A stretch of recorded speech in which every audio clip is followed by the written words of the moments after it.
Hello and welcome to the New Year's Eve edition of the Travelling Through podcast, where I am with Stephen Marriott, my partner, and we walk on Wimbledon Common and reflect on 2021 and what it has meant to us in terms of travelling through London, the world and life. I hope it inspires you to consider what it has meant for you also where you live and the world and life. And Happy New Year to you all.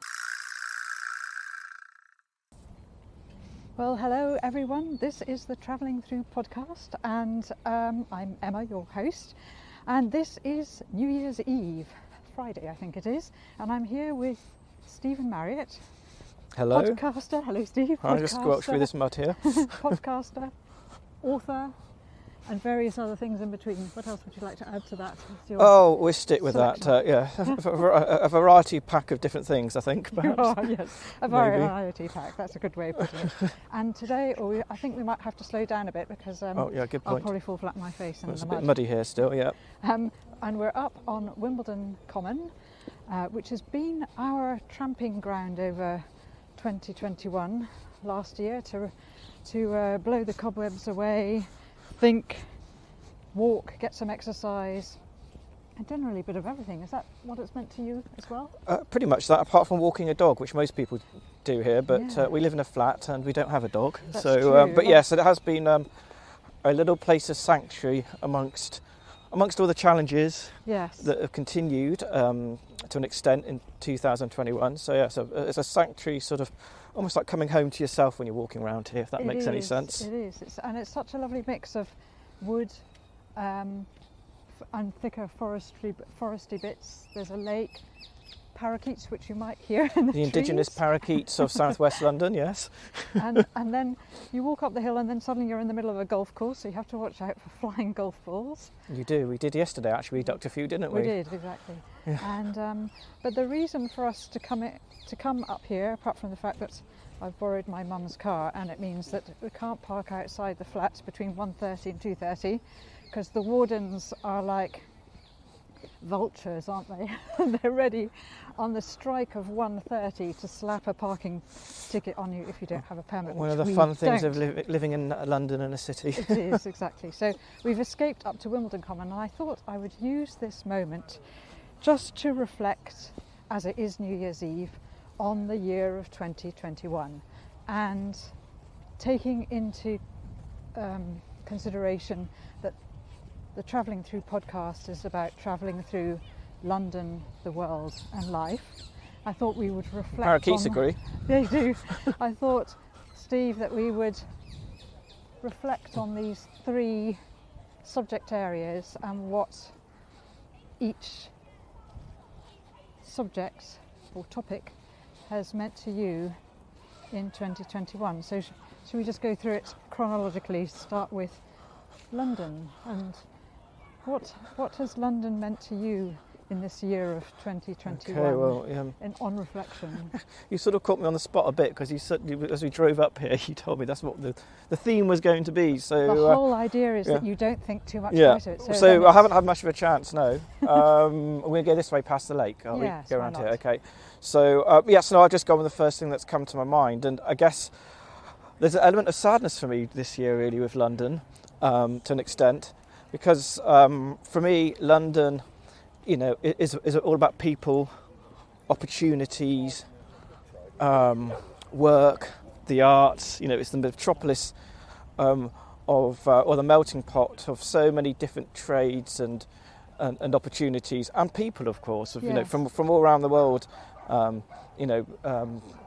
Live in London. They do. So that for me, London's about life and people. And I guess coming into the end of this year, seeing London quiet again, almost like a ghost town in the centre. Yes. Not in the suburbs, though, I should say. I mean, there's a lot of people out and about today. Yes. In the park here, Wimbledon Common. And so that's great to see people out and about walking. But in the centre of London, so the heart of London, the last month or so of the year, the times I've been in there, it's been like a ghost town for obvious reasons. That people are working from home again. Yeah. People are a little bit. Some people are more nervous again about going into the centre. Christmas parties being cancelled, and I guess what it really brought home to me was the fact of seeing a lot more for let signs in shop premises or office buildings in the centre. Yeah. And I've never seen that before in the centre of London. I mean, we've gone through recessions in this country, in the UK, in, for example, the financial crisis of 2007-8. More in the regions and the smaller towns, you saw for let signs and businesses suffering. But for the first time ever in the centre of London, prime spots, I've seen, them suffering. And we know obviously the hospitality trade's been suffering badly as well. So for me, there's an element of sadness there to see that in London, especially when in the summer things really reopened again and people were out and about in the streets of London. So that's been a little bit sad for me. But it has reminded me that if you just walk past these people. So it has reminded me, though, of our need for people, our need for culture, our need to exchange ideas. And London, and it's reminded me, or reflected me a bit of all the different ways that normally occurs in London through street markets. There's some wonderful street markets across a lot different parts of London. Obviously from Waterloo, when you used to have the bookshop there and we lived there, that's just one example, but all the various street vendors and markets and all the various ways that people meet in London, whether it's through the office, whether it's through cafes and restaurants, or just meeting, by chance in the street or walking along the South Bank, as I used to do a lot when I lived in the centre. So it has reminded me of our need for community and people and opportunities to exchange ideas. And I think, people have found a sort of, I might call a plan B with Zoom and video meetings and things in a way to exchange opportunities. But end of the day, we're a social species, and I think the best ideas come when we're together and brainstorming and a face-to-face, and have that sort of that energy and connection between people. Of course. I mean, So I sound a bit negatives. I think going into 2022, though, I think we're seeing a lot of positive opportunities now, and people are learning to live with the virus and challenges. Yes. So, but for you personally, what does all this reflection mean to you? Do you still want to be in London, or do you feel it's time for a change? I know we are. Yeah.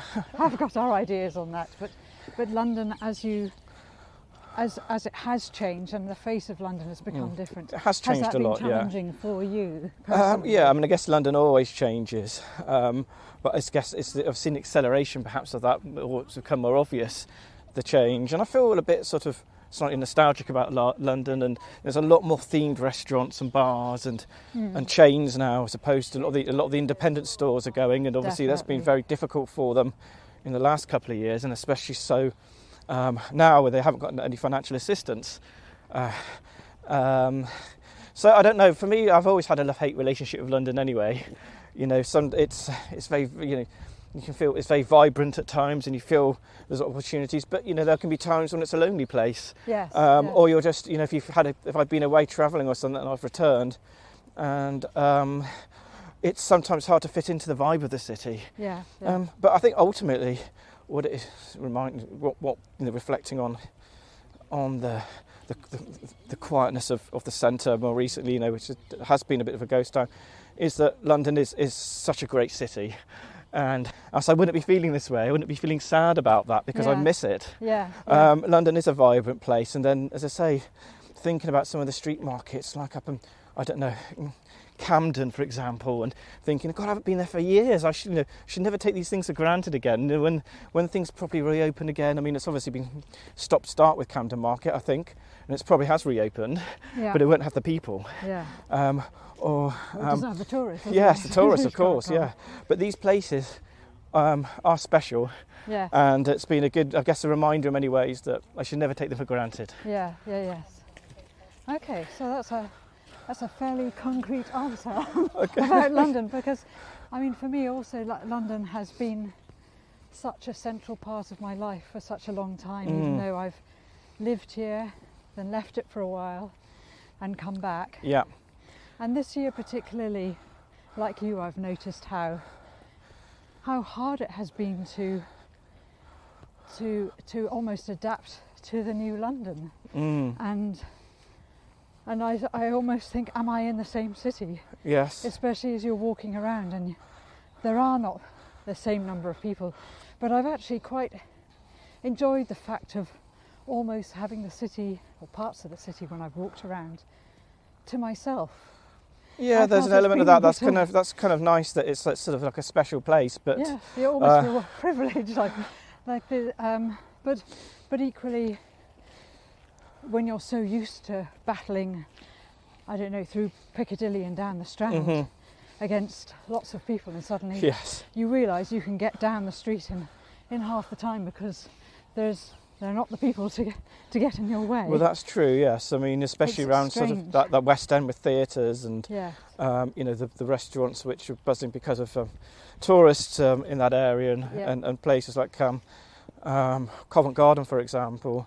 So yeah, there's that sort of, I guess, there's a London that's kind of been a bit reclaimed in that sense. But for me, we went to the Pizza Express Jazz night, the Pizza Express Jazz in Soho. 45% filled Capacity, normally 95 they said, didn't exactly, and that was very sad. But I mean, they said that some of the shows had 2 or 3 people to I know, and that's a tragedy for unheard of. musicians, and my heart goes out to independent people who rely.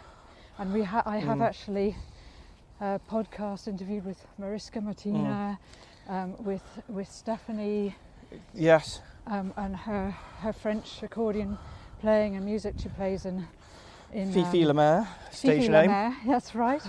And my heart goes out to these people particularly who rely on being able to play in public, and you can't just practice and not have an audience to you've lost your drive almost. Well, and it was also, and after we went for coffee, didn't we, what do we call it? The way we went for coffee after in Soho, I'm going mad. Bar Italia. Yeah, Bar Italia. I mean, that place, they're normally pouring out with Exactly. the coffee shop onto the street, and it's sort of every man for himself at the bar trying to get a coffee or a drink. And we went there with maybe half a dozen people. Yeah. That was strange. Yes. Great place to go there. Although it was actually nice to be able to sit down and have a piece of cake and coffee. It's a great place, and you still had that sort of Italian feel to it with the staff there. And the sounds and the smells and the feel of it, Exactly. Which of course is opposite Ronnie Scott's. Again, that all looked quiet there as well that evening. So it's kind of strange, that. But I guess maybe some people who live in Soho, which is a village, the residents there, maybe they're feeling, in a way, sort of similar to what you said in the fact that it's been quieter and they've got their neighbourhood back to themselves. Yes. So interesting. But I think London, as of most cities and metropolises, are about people and community and opportunities in life. It's very you see that starkly. You've seen that starkly when that's not there, and that will be a lasting memory. Yes, for sure. I mean, living in the suburbs as I have done for many years, and but when I had the bookshop, I was in central London, so I've seen 2 worlds basically. 2 sides of it, and it's made me really think about where I am now in the suburbs. Is it where I want to be? And will be answered in 2022, but not on this podcast. So at the moment, it's a discussion we need to have too. Yes, maybe we'll have that tomorrow. That discussion. Exactly, New Year's Day discussion. So that's London for us, and in terms of travelling through the world, I mean, obviously that's been curtailed considerably this year, 2021, but you have managed to get a few places, and what has been the impact of where you've gone? Well, I did manage to get to Spain for 10 weeks in August and September through to October. Yes. So got away to Spain for that period, and for me, what does all that mean in terms of the world? Getting away to Spain, I guess for me, my life has had a lot of freedom. Yeah. I've had a lot of freedom compared to some people, and perhaps I was less aware of that I did, in the sense that, we don't have children, we don't have families or other people that of kids that I have to be responsible for, and my life has always been slightly itinerant, and so there's that freedom that was suddenly in my world taken away from me to an extent, and I guess being reminded again of my freedom in that sense, and how lucky I am. I'm lucky. And so going to Spain for 10 weeks was amazing. Sort of two parts to it really, I'd say. Walking in the north of Spain, and perhaps drinking and writing. A bit too much drinking, perhaps not enough writing in the south of Spain, in Andalusia. But it was so hot for you. It was hot. Well, August. Before I could come out and join you. But August was crazy, as always. Wasn't it? It's Sundays, in Granada, in Andalusia, and but what does that all mean? Just this thing about. I guess the one thing. Okay, one of the books I was reading when I was there was one of Laurie Lee's books. So he's got the most famous one, when I walked out one midsummer's morning when he was I think a 18, 19-year-old, and he walks around Spain. And, but the book I read was A Rose for Winter, which is Laurie Lee returning some 20 years later to Spain and see the effects of what's happened in the sort of Franco era, which wasn't there before. He just arrived when the Civil War was starting. So now he's arrived. He returns to see how the people are. And it's very interesting. His observation of is like, how do you put it? The resilience of there's elitism in charge now with Franco in that time of Spain, and very much the working man, the peasant, etc., have been very repressed, of no jobs, no opportunities, and their revolution never happened.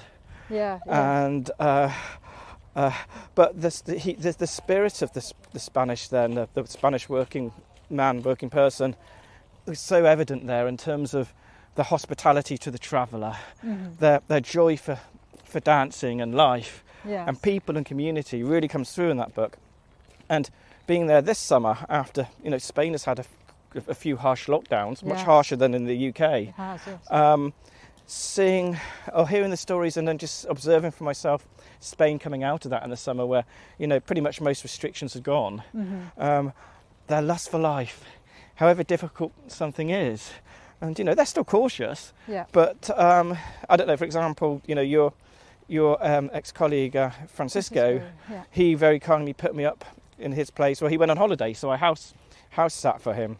So that's partly the reason why I was there in August in Granada. But it's like his hospitality. He didn't think twice about offering me his apartment, and it's like the sort of the Spanish hospitality is just there to be loved and cherished. It's amazing. And then hearing his lockdown stories of his friends and his neighbourhood of Granada, of when there was a lockdown, but him and his friends still managed to meet up in the streets, like a lot of people did. In the streets. They're allowed outside. They weren't drinking inside, but they still found a way in the cold. Because Granada gets cold. Is a city of extremes in terms of temperatures. It's in the Sierra Nevada, so it's high up. It can snow, obviously not far from there in the mountains. That's true. And they found they still wanted to have community, but in a safe way. Outside, drinking in the cold, but being together. And I thought that was just wonderful to hear that. And then we saw it as things continued to open up. And when we went and stayed in a village just above Marbella, and they were allowed to have their annual festival, 5 days festival. Fiesta, that was amazing. Fiesta, it was, and where it was cancelled everywhere else, but it seemed somehow I think they got lucky, and there was no COVID or very very low in that part of the world, so they were allowed to have it. And man, they partied and they celebrated their saint, and they partied to 2 or 3 in the evening at the night, and that was just great to see. However difficult something is, or however challenging life can be, the Spanish are so resilient, and I think it's because it's their love and warmth for each other and people. And as I say, the hospitality to the traveller and the stranger is amazing. So for me, I guess coming back to your question about the world, it's I guess in many ways it's the same, or similar to what I've been thinking about London. Humans need for the other, and and that, you know, that I saw that evidently very clear in Spain, and Does that answer the question? I think it does. I mean, in terms of I think it's a very. We were lucky in the sense that we were able to get away. Well, it was a window, wasn't there? Yes. Again, there was another window of opportunity. Yes. The world for me, I think, as similar to you, suddenly became much smaller in some ways in terms of where we could go, and therefore it became a very local exploration of the world around us rather than the world at large. Yes. And in the same way for me, it meant the world suddenly became a huge place again, because we couldn't go very far. And so that sense of distance from where we were compared to Australia and New Zealand suddenly felt much further. Yes, yeah, Europe, I don't know, Spain. I think it was. Avoid these golfers here. Teeing off. It was the same spot yesterday. Actually, we walked here that we nearly got hit with by a golf ball. That was a good swing, though. Yeah. It's wood. Good thing they're all wearing red jackets, isn't it? Yes. There's I think those two. Can we carry on? I think there's a couple of more behind them there. About a tee. Yeah. Oh no, they're at the green. Yeah. Okay, we're good. So for me, the world I've almost lived vicariously through other people's travels and hearing other people's stories of life and where they are in the world, and using the internet really to find out what is going on.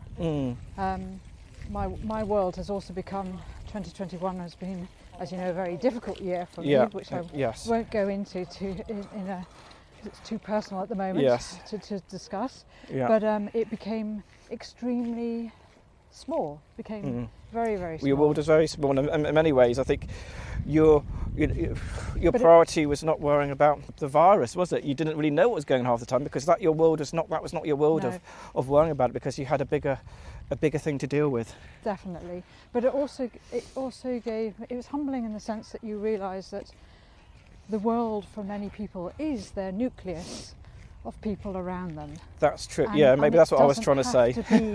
It doesn't have to be this out there and feel that you have to go everywhere, because that is still a privilege. Yes. And I think we've forgotten how privileged we are, and I know we've all been able to travel a lot further in life and often, but if you take it back to 40, 50, 60 years ago, these trips are a once in a lifetime opportunity. Well, that's true. It actually just made me think, because I guess one of the things I guess I was trying to express with Spain, for example, was their passion for community.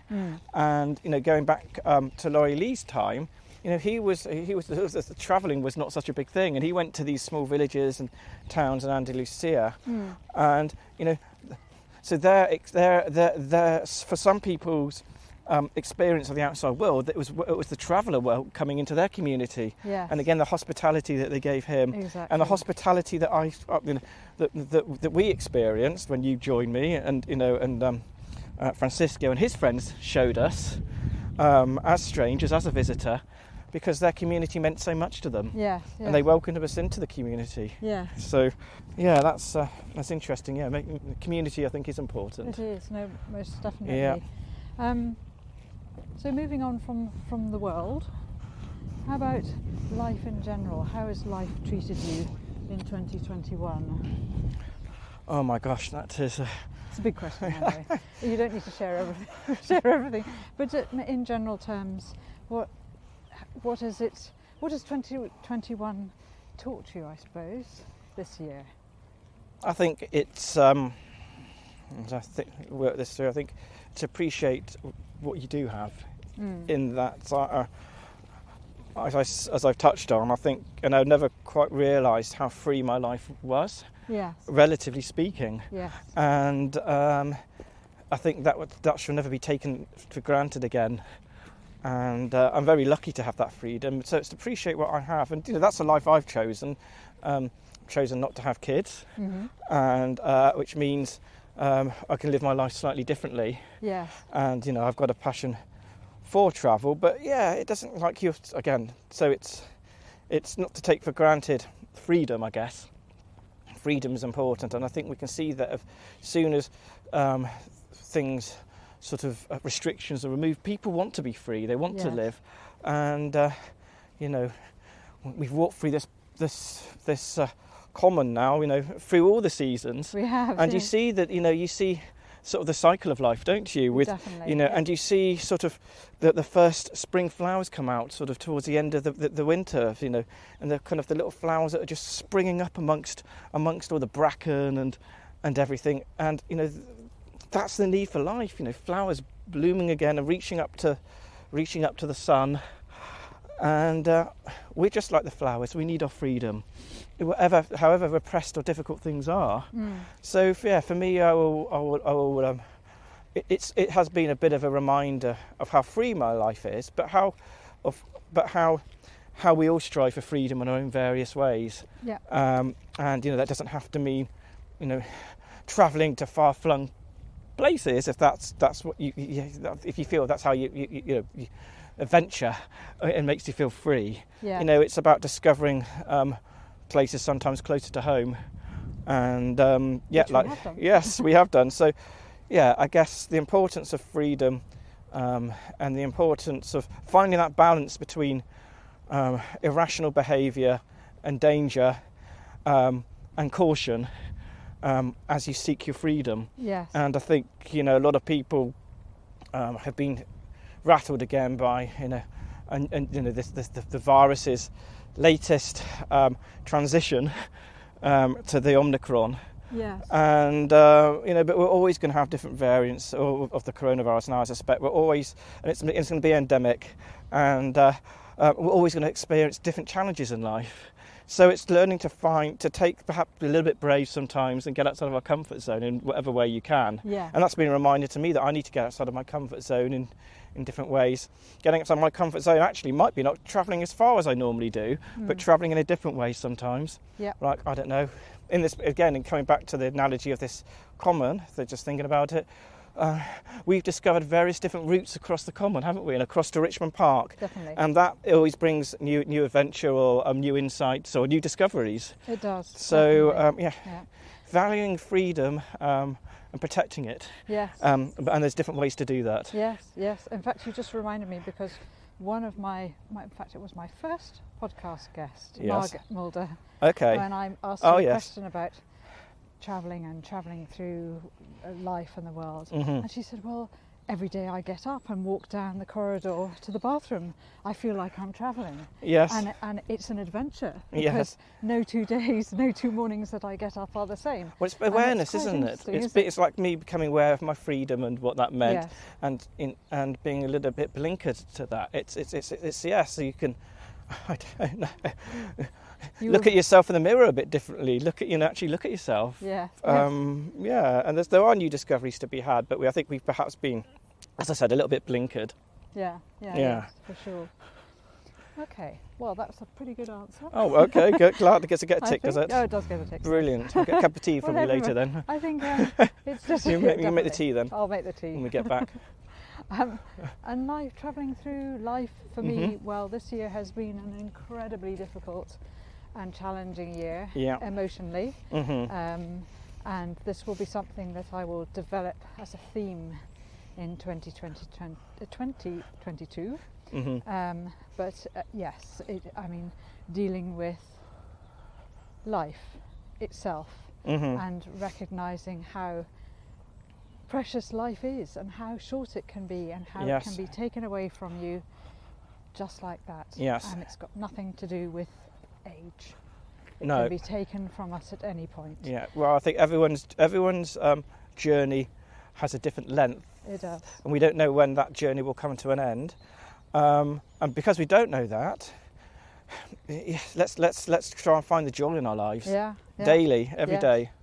Exactly. And I think for me, it's also been reevaluating how I how I live, Okay. how I eat, how I And hopefully you'll share with me how we're going to live going forward. communicate with people in difficult situations, and also it makes you reevaluate who people are and their relationships to you in times of difficulty, in times of stress, in times where you can no longer be necessarily the strong one, and you need the help of others to see you through a difficult time. While you're being strong for maybe other people, you are also looking for strength from others around you to keep you going, and sometimes you don't even realise that's happening. And I think life is it's just a huge journey, isn't it? And I think it's just important just to appreciate the everyday and reflect on the little things in life as being positives, and it all helps with the experience of you going forward, and perhaps inspires you to what you do next. And I think it's also taking the pressure off yourself to always feel you need to be achieving, when sometimes just being and helping others, you're achieving in a very different way. Yes. And we need to take the pressure off ourselves to feel that we always have to be doing something, because the art and the act of living is challenging in itself, and I think we forget this in the big scheme of things that we all have to be. Well, maybe we're too, and again, as you say, we don't know how long our journey will be, yeah, and we have in mind where the destination we might want it to be, yeah, but we might not get to that destination. So yeah, let's take the pressure off ourselves a bit. That makes sense, and enjoy the moment more, and enjoy these. Actually, we've come past my favourite beech trees. We've gone this way, I've noticed. Actually, I realised, because we walked at the beginning of our walk, we walked past my favourite tree in Wimbledon Common, which actually is also a beech tree. Oh, is it? It's a massive old beech tree, and it's just as you cross the Gulf. Well, and this is your pair, your twins. We're twin, beech trees, and that's the one I've climbed beautiful. Actually. Yeah, that's right. Earlier this year, didn't you? Yeah, and actually, you know what? I wouldn't have done this if I hadn't have and changed my approach to travel, as we were talking about in a way. Yeah. But no, it's I appreciate the trees. You should always hug a tree, shouldn't you? Really? Hug a tree, yes. Should we hug a tree now? We should hug a tree. Yes. So you hug that one, and I'll hug this one. Is the cable's long enough? I don't know. Well, you take your one. Or we do it each. We're going to hug it from either side, shall we? Oh, that's true. We can hug crazy. one tree each. Gosh. Whoa. How do we feel? How do I feel? Just as well, this can't be seen visually. I just interviewed Holly Wharton, and her podcast interview will be coming out in the new year, and she talks about how tree hugging talk. Ah. Yeah, and how they all have their stories. Tell you what, there's something. Yeah, it's very peaceful, isn't it? Very peaceful, just to wrap our arms around the big girth of this tree. Wow. Something peaceful, isn't there, about it? I feel its warmth, and it's very friendly. Solid and reliable and alive. Yes. Steward of the common. Steward. I think they're like the sentinels of the common. Yeah. Okay. Oh, you're going to hug this tree, are you? Absolutely, we've got to hug both. Oh, do we? Oh, okay. Here we go. Otherwise, it's showing favouritism. That's true. Actually, yeah. You know what? Just taking a moment of time out to hug a tree and stop. Yes. And just listen to everything around us. The hug around this tree, it feels different to the other tree. Is it to you?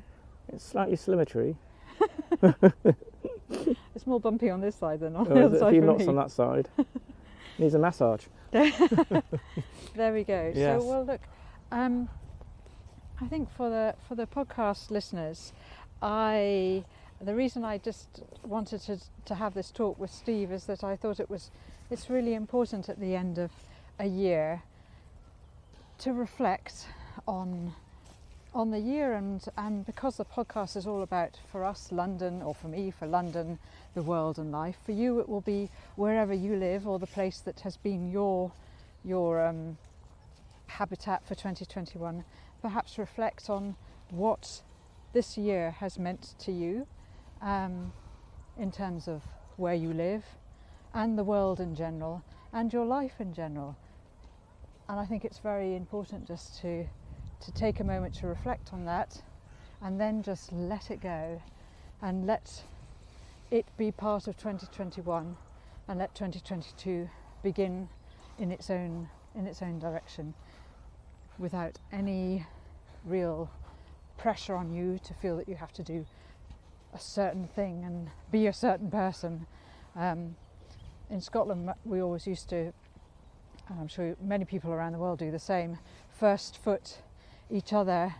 So it's a stranger would come, or not somebody who didn't live in the house, would come with a piece of coal, some whiskey or something to drink. So coal for the fire, something to drink, whiskey or a bottle of wine, whatever, and something to eat, so bread or biscuits or oatcakes, and in our case was quite often the thing that came. And then you first foot, and by opening the door, you're bringing good luck and the new year into the house, and you're letting the old year out. And if you can't first foot, what my mum always does, she always opens the window at midnight, and to let the old year out and the new year in. So Wow. whatever you're proposing to do for New Year, maybe you just want to sleep through it, leave the window a little bit ajar if you're fast asleep, to let the old year out and the new year just to come in.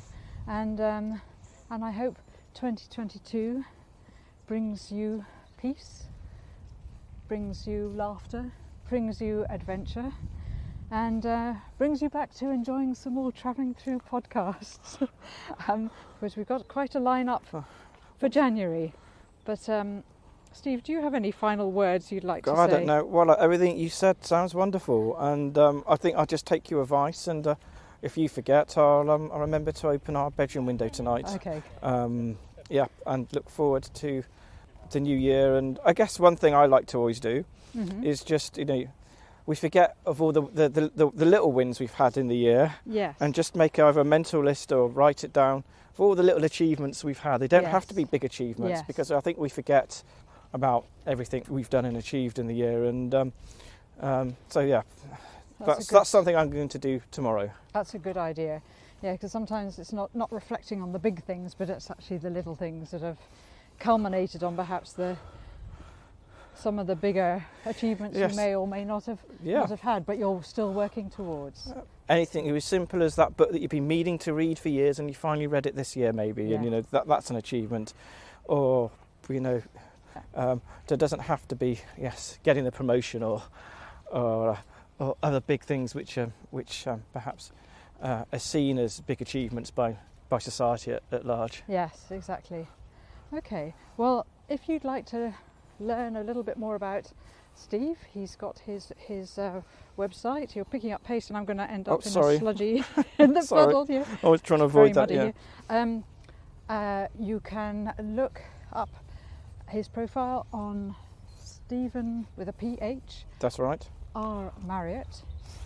.com. That's the website. Yeah, so that's website. Probably the best place to go. Stephen with phrmarriott.com, and you can find out more about my books there and what I get up to. And during the year, you've also done you did a small series of podcasts about Londoners, particularly business, small business owners, and how they've gone independent through traders and artists. Yeah, I mean it was called Marriott Side Trips. Yes. And it was more to do with the people I meet when I'm overseas and travel, but again, that was not being so easy, so I decided to meet who you might call my London lockdown heroes and how they got on with things. So that's MarriottSideTrips.com if you want to delve into that first season. Yes, brilliant. And then you've got a couple of books on the website for sale, and it's all part of a series, and you're writing the third one in the series of the Reluctant Pilgrims series. Yeah, so if you're into the Camino, maybe this might be a book Camino de Santiago to get you inspired. Indeed, yeah. So the backdrop is the Camino de Santiago, and it's yes. about a flamenco guitarist finding his way in life. Yes. Okay. Well, I think that kind of wraps it up. Unless there's anything else you'd like to add, and we can. Well, we're out of the wilderness, it seems, We are. and back on a road. Yes. We need to. There's the flat part of the common here, We the need more to exposed curve part. around, don't we? Yeah. So I would just like to say to all the podcast listeners, as we circle back to our car, as the wardens will now have left our neighbourhood, we can park with them. New Year resolution for you, Emma, in 2022, get some parking permits. I'll just not drive a car. Yeah. Not need a car. Yeah. Get some... Well, for all the podcast listeners out there who have been listening, I hope our little podcast chat, or my podcast chat here with Steve, has inspired you, got you thinking about your 2021. If you've enjoyed it, please do share with your friends. Please subscribe to the Travelling Through podcast. And if you have time, it would be fantastic if you could give us, or the podcast, a rating and a review. If you want to find out a little bit more about me, check out my website, travellingthrough.co.uk. But apart from that, I think that rounds up everything this New Year's Eve, 31st December 2021. Enjoy the celebrations, or enjoy some peace and quiet this evening, whatever you're planning to do. And I look forward to joining you once more in 2022. But for now, take care and thanks for listening. Bye-bye.